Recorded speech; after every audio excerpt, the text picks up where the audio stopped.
Booker's done a really nice job over the past couple of games, especially in the second halves, of running the team. Look at that.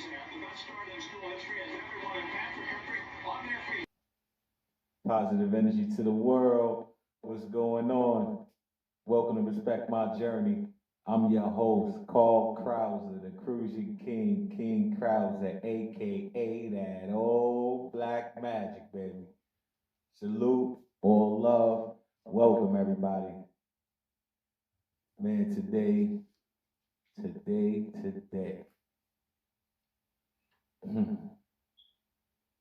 Sometimes you have to pause before you speak, think before you speak, and you have to realize that your words are very powerful. Realize that the definitions of the words that you use are very powerful.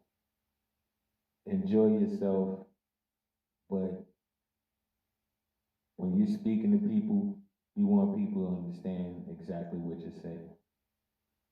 With this COVID Capel coach, it's been sickening, it's been tough, it's been hard, very difficult to watch our young brothers go out there and perform at that type of level of basketball that they're playing.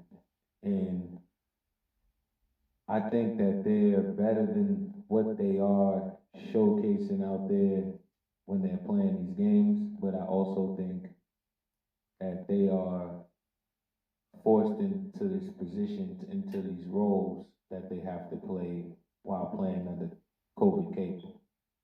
See, I'm not one of those people who respects and accepts a lot of excuses. Let's put it like that, a lot of excuses. I don't want to hear, as a grown person, as a grown man, and as a coach, I do not want to hear you talk about, I don't have this, I don't have that. You are the person, along with your co-workers, your other coaches on the staff. You are the people who are going out there and recruiting these players. I want y'all people out there to understand that in the world, around the whole globe, these coaches are going out what they call recruiting, okay? They take recruiting visits. They go watch players play in different city states, sometimes even in different countries, some people. But hey, this is what you do. So you realize when you signing off on these these players, when you're signing on off these players, you're telling people that these are the guys that can get me a championship, because that's what you're supposed to be competing and coaching for, and also coaching for what? Helping these kids display the best type of basketball at the highest level so they can do what? Achieve their goals. Not only just in the classroom as student athletes, but their goals as young men inspiring to play basketball professionally on whatever level that God blesses them to play on. See, I think this coach here, Coach COVID Capel, excuse me to everybody's ears for calling him a coach, because he is not displaying any type of coaching. He's just displaying how erratic he is with these technical fouls, these wild technical fouls, these crazy Tim Tebow poses, bending on one knee. The dude is super dramatic and it's so corny. You can see him peeking out his eye and wondering, watching, and people looking. I know a lot of people like that. Jack. I watch these people. They are so sneaky. See, you're one of those extra overprivileged guys who think that just don't stink. But yes, sir, the aroma is kicking. The aroma is very strong. That potty mouth you got coming out the chicken chewers, boy, woo-wee. It is banana savage-like, champ, savage-like. But you know what's real about life? When you're coaching this game, it's easy. And when you're watching this game, it's easy to see for some of us who's played the game on high levels, but it's also easy as a human being within got the intellect, any type of brain upstairs. When you're looking and processing what this coach is doing to these kids, how he's been given 4 years, 4 long years. Oh, let's break it down. 4 years, 4 years, is 1,460. That's 4 years, 1,460 days. Okay, 1,460 days. That is 4 years. Okay, that's 4 years. That's 4 years. Come on now, 4 years, 1,460 days. Now it is 48 months. 48 months. So throughout the time in these years, you have the summer. You have the summer to practice. You have the summer to develop these kids. And then you have your individual workouts, excuse me. And then you have your regular team practices that you start. So with that said, I would like to understand, like everybody else, what are y'all working on, champ? What are you doing? Like facts. What are you doing in there? Are you just cursing up a storm with the rest of the coaches, cursing up a storm in there and cursing at these kids? I mean these young men, because you're not gonna get anything out as you're showing. You're just getting. See these kids, these young fellas, they're picked up. They're picked up the intensity because they're starting to understand under this coach's rule, under playing for this guy, this coach, he's gonna mess up my opportunities if I don't do what he says. See, a lot of these people on the commentator last game and the other people out there that Jeff Capel knows, Corey Capel, that he knows, those are his friends. Those are the people in his brotherhood, so they have to speak up for him. They have to say, hey, make an excuse for this. Hey, make an excuse for that. Look at Champ. You have basketball players on the court. You haven't developed those basketball players. You haven't got the most out of the basketball players individually and as a team. You know, you can see the difference between coaches in the conference and coaches around the world in the NCAA basketball. You can see the difference in coaching like this. Jeff, you said you guys were really bad. I know progress isn't always forward. It's not always steps forward, but 19 games into the season, I mean, how do you react when you see a night like this, as you're really heading into the meat of the ACC schedule here? Yeah, well, again, this was not a good performance. I don't put a lot into it. We'll move on to the next play. We'll get back. Came in and he really stepped up, and that tap was amazing. That put back, and we weren't perfect, and we wobbled a little bit down the stretch, but we made enough plays, and I just thought it was a good team victory. Again, I thought we played pretty solid against Wake Forest for 35 minutes and missed a lot of close shots, but we just got to keep seeking quality and lasting longer, and that's why the message was outlast. You got to first last, and then you got to outlast them, and that was sort of the mindset, and I thought they did, and it was gritty. And again, we're not perfect, but I think guys are improving, and even some of the stat lines didn't look good. Cody got a huge rebound. Armand was out for a stretch in the second half, made a big shot. Kihei, all right, he didn't made 2 big free throws, but he was better. Jaden was better. Man, it's all about these guys. These 17 guys are wearing the uniform. It's not about me.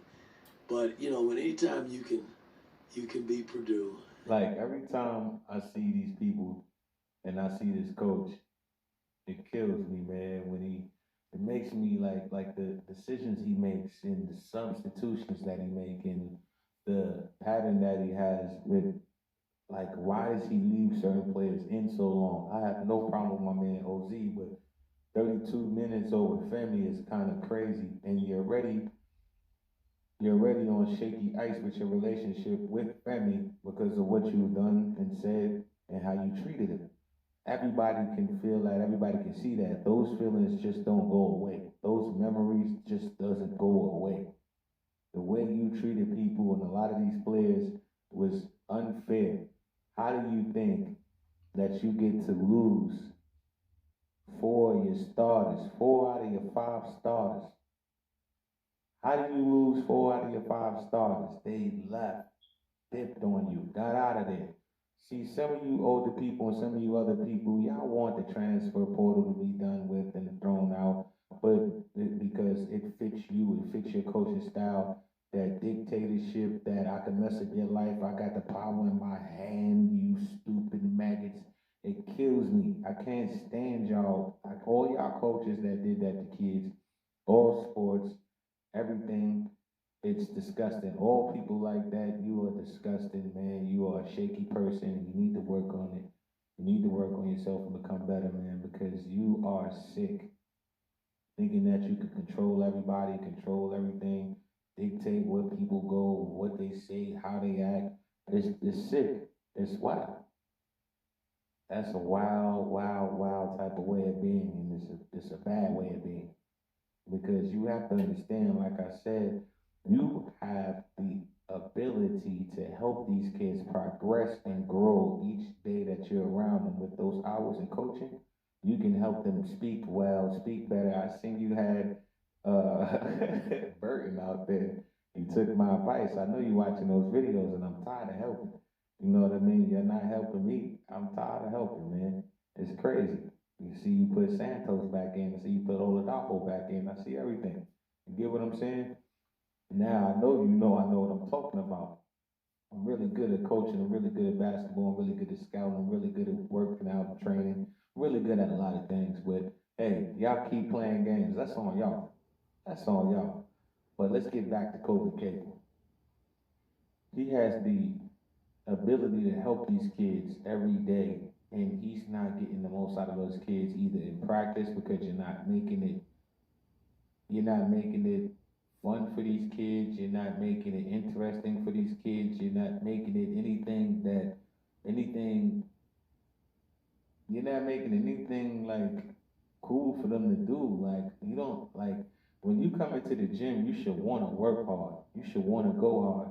You shouldn't want to hear these extra crazy coaches talking and screaming at you, talking crazy, saying wild stuff, and then acting like they really mess with you. You know, it's so hard to hold stuff in as a player and a student athlete in college when these coaches be talking crazy to you. It sucks that we have to go through this and we have to keep our composure and we have to hold everything in while these coaches get to say whatever they want if they having a bad day or just it's just how they are as a person. They just say whatever they want, say anything crazy, derogatory, and some of these coaches, man, they just very arrogant. Take a look at this definition of arrogance, or arrogant. You can see it right here. This is how this coach came in, as a very arrogant person. This is how he portrayed himself. This is how he is as a person. He thought he was better than everybody. These days, man, this guy sucks, man. I can't even lie. Like all of the Pitt fans that I talk to, we want you out of here. It makes me think of clips like this. Give a damn about you. They don't like you. I don't like you. I don't care. I'm here for the girl. The girl don't like you. Nobody likes you. And every time he gets on that podium, man, every time that coach gets on that podium, Kobe Capel, man, I just think of this. Full of shit. You understand that? You full of shit.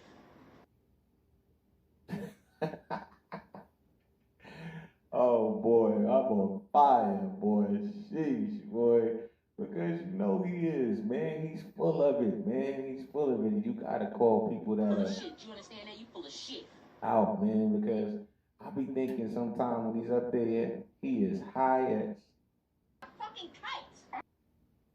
and it's just so wild sometimes how some of these people really be believing in this dude, man. Like, how can you believe in a guy that's losing this much over this long period of time and who's going out there recruiting certain players and is bringing these players in and you're seeing the results? It looks like you can bring in whoever you want to bring in here and you're not going to help them get better. You're not going to help them win. You've been losing for 4 years. breaking records for 4 years. 1460. Let that sink in your head.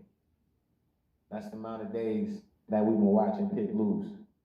1460. 4 years. Bananas. You get what I'm saying? And it's like, man, like what do you really appreciate about the university? What do you care about? Do you care about anything we've done in the past? Do you appreciate and respect what we have done in the past? Do you respect our journey? You get me? No, because you came from Duke. You don't belong here. You don't feel what we feel here. You're not one of those hard-working blue-collar dudes who's ready to get dirty and grind down and just understand what it is to get up early and help somebody out, you know what I mean? And just sit there sometime and listen to somebody and be that shoulder they could cry on, or really go out there and uplift somebody and make sure they're okay. Talk to them when they need, when they might not, think that you're gonna call. You might just pop in the call, like boom, call them. Hey, how you doing, man? I'm just checking on you, just checking in. You're not that type of guy. You're not that type of coach. You get what I'm saying? We can see. Look at these different coaches. Look at the difference between. See, no matter of fact, we're not even gonna go to that. I showed you the difference between these coaches and this guy, and I'm tired of doing that. But some of these clips right now. Take a look at this. Oh, no punk bitch. I ain't no punk bitch. Show your ass! Show your ass! Now, when a coach says stuff like this, man, it makes me wonder, man. It makes me wonder, and it makes me think of clips like this. Scholarship. Very tough losses. How much more of a He challenge get frustrated. was the loss like? Like, all of these people want to come to his aid. All of these people want to come to his aid. He's going through this. This, and that. Champ, the proof is in the pudding. The man is putting out a losing product, which is the Pitt basketball, the University of Pittsburgh basketball team. Losing. Those kids don't deserve it. They do not deserve it. The fans doesn't deserve it. The ex-players, the alumni, they don't deserve it. The other fans around the whole world, new and old, hey, they don't deserve to see this, man. The families of the players, they don't deserve it. The families of the ex-players, they don't deserve it, because people are still supporting and still want to see Pitt become great. People want to see Pitt return back to glory. But you are just messing it up. You in the way. Like, you are in the way, Jam. You got to go, man. We got to get Uncle Phil back, RIP, man. We got to throw him out, man. Jazzy Jeff him. Get him out of here. This is sick, man. You know, some of that stuff, man, makes me think of clips like this. No bullshit. No bullshit. No And bullshit. I'm telling you, boy, I'm telling you, man, it sucks, man. It really, really sucks, man. The decisions he makes during crunch time of games, the decision he makes during games, like, he sucks at. What do you, man, he frustrates me sometimes, pardon me. He sucks at just being able to adapt, change and adapt to what the other team is doing. Like, the other coach, and he makes them look like Hall of Fame coaches. He makes certain players look super amazing, like superstars. I mean, they come here to Pitt and they know it's a come-up game. It's like, yo, I'm coming to Pitt, we play Pitt, oh shit, I'm about to get buckets, I'm about to get my career high, I'm about to do this, I'm about to do this, I'm about to try something. Come on, man, why on us? Why? Because this coach is here, because he's us. We need to get him out of here. But these people don't want to seem like they did anything wrong. Hey, guess what, people upstairs? 4 years of losing? Hey, you paid the wrong guy, okay? You paid the wrong guy. Now it's time to say, okay, look, fans, family, I'm sorry for putting out this product. We are relieving Coach Capel of his duty as the University of Pittsburgh head coach. And we are going in a different direction. We are going to be looking for a coach that's better suited for this job, to be coaching in this program, coaching at this program, and coaching in this conference. And then hit him with the Hancock like Cable did. You deserve better. We will be better. We'll do better. Or do the bullshit. We'll get back to work. It sounds like Bullshit. it does, no, it does. Because you have some of these kids, man, you just gave some of these kids a scholarship, man. You know, you had my man OZ and a couple of other guys on there, you know, walk-ons just trying to get. Scholarship. But look, man, that's how it goes. Hey, everybody, man, everybody that's watching, everybody that's tuning in, please hit the like button, subscribe, man. Let's get Coach Capel out of here on 3. 1, 2, 3. Fire Capel. All love to y'all, man. Peace to y'all. Thank y'all for watching. Please hit the like button. X up, RMJ, respect my journey. Easy. Saturday at Miami, Pittsburgh's service record in serious jeopardy when Carl Krauser went the length of the court in the last 4 seconds of regulation. The fourth overtime.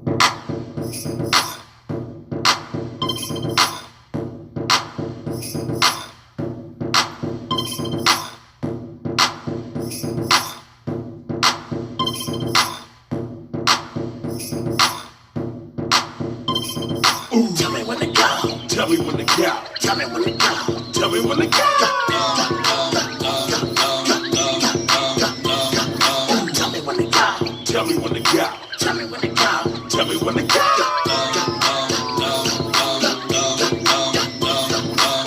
Jesus Christ had dreads, so shake 'em. I ain't got none, but I'm planning on growing some. Imagine all the Hebrews going down, dancing on top of chariots and turning tight ones. Ooh, tell me when to go. Talking on my Getro on my way to the stop. My second or third trip. Some Henny, some Swishers, and some Listerine strips. Dr. Green Thumb lips just to ease my thoughts. Not just the cops, but the homies you gotta watch. The moon is full, look at the dark cloud. Sitting in my scraper watching Oakland going wild, ta-down. I don't dump mainstream, I knock underground. All that other sugar-coated and watered down. I'm from the bay where we hyphy and go dump. From the soil where them rappers be getting they lingo from. Ooh, tell me when to go. Tell me when to go. Tell me when to go. Tell me when to go. Tell me when to go. Tell me when to go. Tell me when to go. Tell me when to go.